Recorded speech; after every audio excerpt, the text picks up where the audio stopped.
రక్షణాకరమైన దేవుని కృప ప్రత్యక్షమై మనం భక్తిహీనతను ఇహలోక సంబంధమైన దురాశను విసర్జించి శుభప్రదమైన నిరీక్షణ నిమిత్తము అనగా మహాదేవుడను మన రక్షకుడైన యేసుక్రీస్తు మహిమ యొక్క ప్రత్యక్షత కొరకు ఎదురు చూచచ్చు.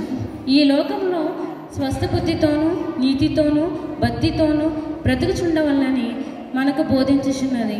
ఆయన సమస్తమైన దుర్నీతి నుండి మనలను విమోచించి సత్క్రియల అందాసక్తి గల ప్రజలను తన కోసము పవిత్రపరుచుకుని తన సొత్తుగా చేసుకున్నటకు తను తానే మన కొరకు అర్పించుకొనెను. వీటిని గూర్చి బోధించుచు హెచ్చరించుచు సంపూర్ణ అధికారముతో దుర్బోధను ఖండించుచు నుండుము. నిన్నెవరిని తృణీకరింపనీయకము. ఈ వాక్యం ఇంత పర్యంతం.